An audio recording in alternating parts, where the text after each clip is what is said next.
Diplomado en Negociación de Conflictos Socioambientales, abordaremos nuestra séptima sesión de aprendizaje titulada La pobreza endémica dentro de los conflictos socioambientales. Cuando nos referimos a pobreza, nos referimos de manera específica a la situación por medio de la cual los individuos no satisfacen adecuadamente sus necesidades básicas y subyacen por debajo de condiciones mínimas de subsistencia establecidas por los organismos internacionales. En esta perspectiva, nuestro país contempla regiones que viven no solo en pobreza, sino en extrema pobreza y que están focalizadas, razón por la cual se les denomina pobreza endémica. Es por eso que es necesario hacer un estudio detallado de lo que significa la extrema pobreza como caldo de cultivo de los conflictos socioambientales. De acuerdo al cuadro adjunto de medición de la pobreza monetaria según la metodología del Instituto Nacional de Estadística e Informática, existe una cuantificación referida a las situaciones de pobreza extrema, pobreza no extrema y situación de no pobres. Se conceptualiza como pobreza extrema a aquellos que reciben un gasto per cápita de 143 soles como máximo, cuya fluctuación se ubica entre 0 y 143. Se denomina pobres no extremos aquellos que perciben un ingreso entre 143 y 272 nuevos soles, y son no pobres aquellos que están por encima de la escala de 272 nuevos soles. Esto a su vez se relaciona con el hecho que 143 nuevos soles, que vendría a ser el límite entre la pobreza extrema y pobres no extremos, es la línea de pobreza extrema que tiene como unidad de medición la canasta básica de alimentos. Por encima de los 272 soles se establece una línea de pobreza total, a partir de la cual se delimita la canasta alimentaria y no alimentaria. Y por encima de los 272 nuevos soles se conceptualiza el consumo mínimo necesario, que está canalizado por el valor de la canasta básica de consumo por persona. En el cuadro adjunto podemos nosotros hacer una desagregación de lo que es la incidencia de la pobreza extrema por área de residencia entre el 2007 al año 2011. Como podemos nosotros enfocar, la pobreza rural se manifiesta año tras año, aunque últimamente se ha reducido como consecuencia de los programas sociales como Juntos, Carihuarma o Cuna Más, pero aún existe una manifiesta pobreza en las zonas rurales con respecto a la zona urbana. Es por eso que es necesario redoblar esfuerzos para poder disminuir ostensivamente lo que es la situación de pobreza y pobreza extrema en nuestro país. ¿Qué es la pobreza multidimensional? Es un nuevo concepto que surge como respuesta a la limitación del enfoque de la pobreza monetaria. Es decir, no solo vive en situación de pobreza aquel que no accede a un determinado monto pecuniario, sino aquel que tiene otro tipo particular de privaciones. Mientras que la pobreza extrema, ubicada como pobreza monetaria, solo evalúa el nivel de gasto de las familias en determinado periodo de tiempo y lo compara con una línea de pobreza. La pobreza multidimensional está basada en un índice llamado índice de pobreza multidimensional, generado a partir de nuevos componentes que se relacionan con la salud, la educación y las condiciones de vida de la población.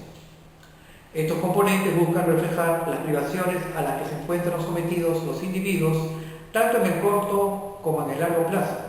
Además, la pobreza multidimensional permite visibilizar geográficamente las carencias que ocultan otros indicadores como la pobreza monetaria, lo que le permite ser un buen instrumento de guía para la focalización del gasto público en general y del gasto social en particular.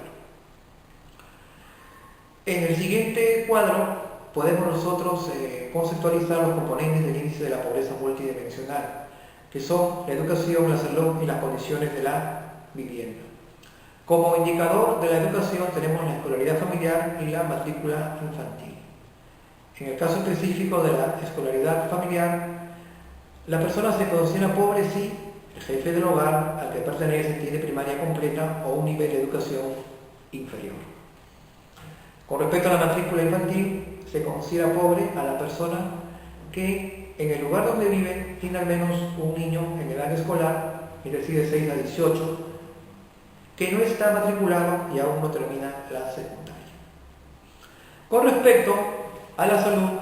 los indicadores que se manejan son los de asistencia a centros de salud y el de déficit calórico. La persona se considera pobre si ante la asistencia a un centro de salud muestra una molestia, enfermedad o accidente y no accede a los servicios de salud porque no tiene dinero o porque el centro de salud se encuentra lejos de su vivienda o no tiene seguros de salud. Y con respecto al déficit calórico, la persona se considera pobre si no consume las calorías mínimas de acuerdo a sus requerimientos. En lo relativo a las condiciones de la vivienda, los indicadores son electricidad, agua, desagüe, piso de la vivienda y combustible de cocina. Se considera pobre a la persona que desde el punto de vista de la electricidad carece de dicho servicio en su vivienda. En lo relacionado con el agua, la persona se considera pobre si su vivienda no tiene acceso adecuado a agua potable. Con respecto al desagüe, la persona se va a considerar pobre si su vivienda no tiene adecuado acceso a una conexión a red pública. En lo referente al piso de la vivienda, la persona se considera pobre si el piso de su hogar está sucio, con arena o estiércol. Y en lo relativo al combustible de cocina, se vive en una situación de pobreza si en su vivienda se usa generalmente carbón o leña para cocinar. Estos pues son los indicadores de la llamada pobreza multidimensional que se va a manifestar de manera desagregada en cada una de las explicaciones que hemos planteado. En lo referente a la evolución de la pobreza en el Perú, las estadísticas oficiales del Instituto Nacional de Estadística e Informática, el INEI, señalan que entre los años 2004 y 2011 la pobreza en el Perú pasó de 58.7% a 27.8%, es decir, ha habido un descenso. Esta persistente declinación de la pobreza se explica básicamente por un crecimiento económico robusto y sostenido.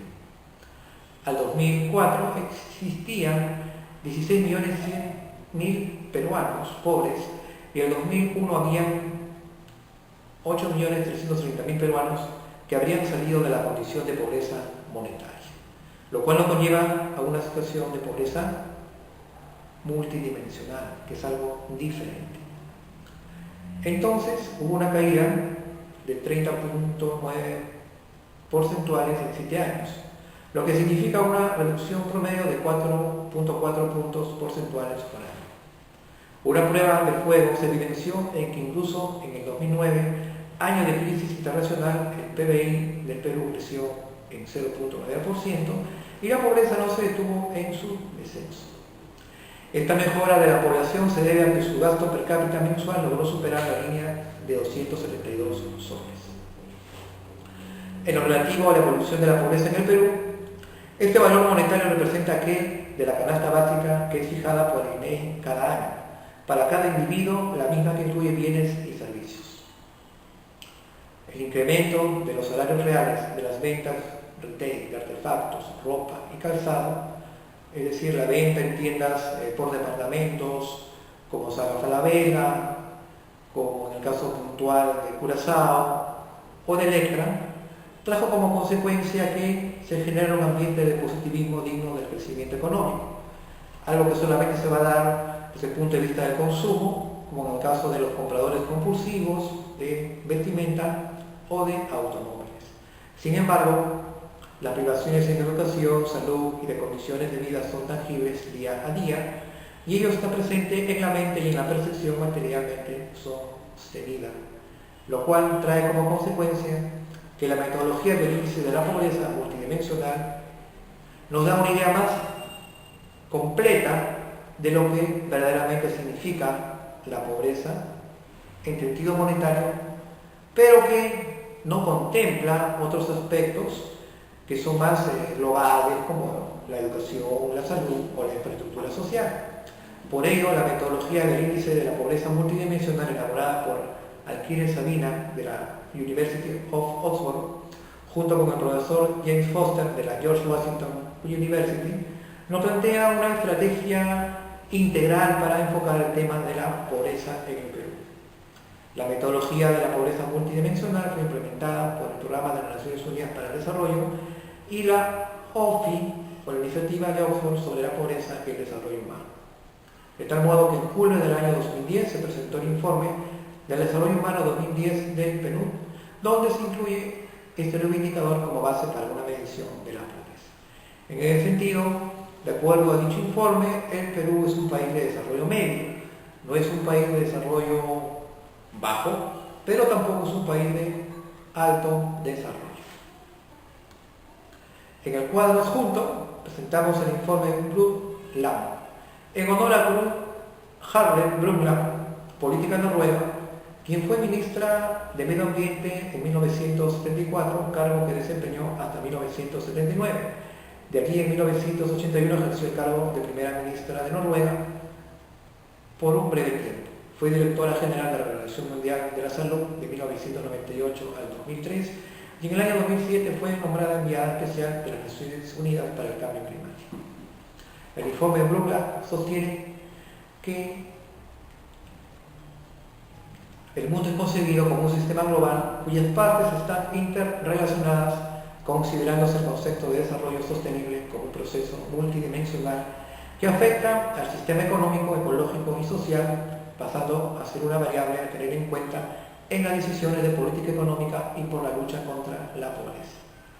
En el año 1987, con la publicación del libro Nuestro Futuro Común, más conocido como Informe Brundtland, se popularizó el concepto de desarrollo sostenible. Con este concepto se plantea la búsqueda de un progreso económico que no descuida aspectos cualitativos tales como la calidad de vida o la preservación del medio ambiente, sin olvidar un compromiso con las generaciones venideras. En ese sentido, el concepto de desarrollo sostenible se puede conceptualizar como una meta-concepto en donde la virtualidad de la idea del principio general radica, en primer lugar, en algo que es evidente, el consenso que provoca en torno a sí. Desde ese momento, la protección del medio ambiente requiere un acuerdo general, encontrándose íntimamente ligado a la implantación de un nuevo orden económico mundial y a la democratización de las organizaciones internacionales.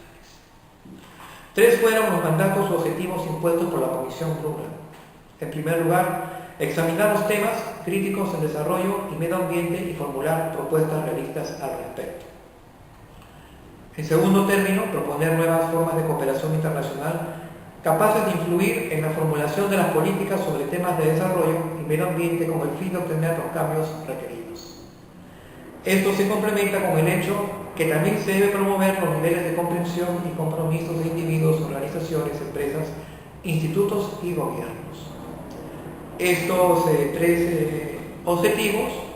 nos van a permitir plantear de manera global, de manera sistémica, de manera holística, el nuevo concepto de desarrollo sostenible, que no solamente es el cambio en las formas de vida y en la mejora de la calidad de vida de los individuos, sino una categoría que concibe al sistema global como un conjunto de partes interconectadas entre sí. De tal modo que también se observó que muchos elementos de desarrollo conducían a aumentos en términos de pobreza, vulnerabilidad e incluso degradación del ambiente. Por eso surge como necesidad apremiante y vital un nuevo concepto de desarrollo, es decir, un desarrollo protector del progreso humano hacia el futuro, el llamado desarrollo sostenible. En el cuadro adjunto enfatizaremos en los recursos naturales y la economía peruana. La economía peruana en la última década presenta como hecho relevante un incremento en la participación del sector primario exportador en la estructura económica,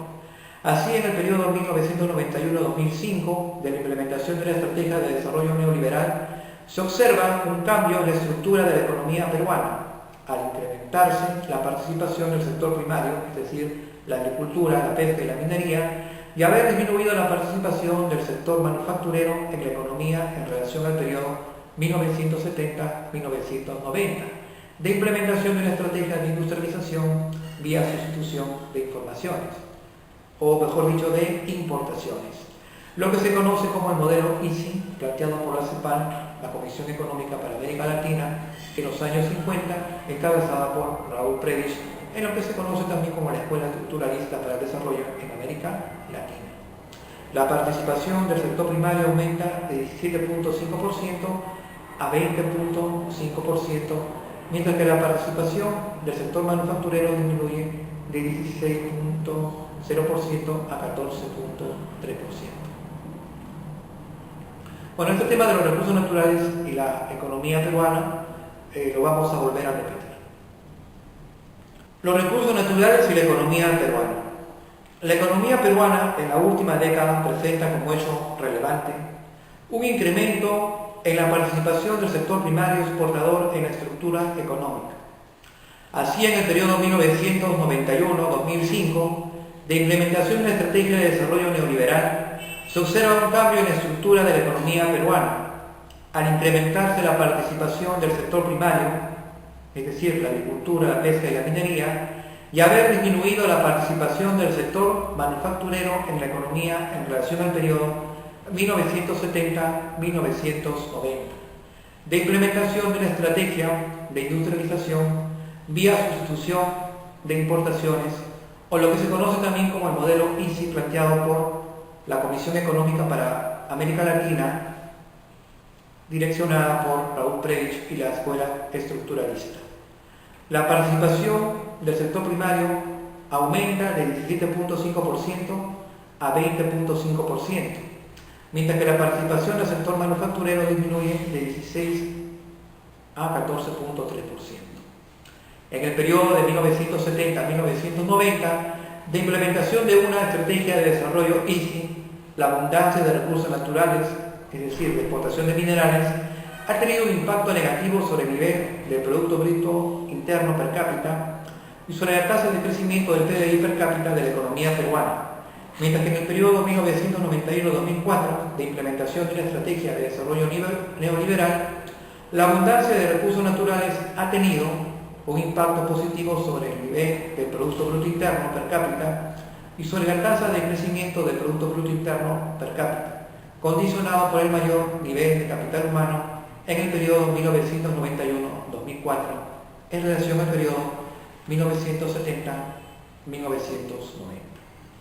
En el cuadro adjunto podemos contrastar los diferentes porcentajes de crecimiento del sector agropecuario, pesca, minería, hidrocarburos, manufactura, electricidad y agua con las respectivas sumatorias. En el año 2005,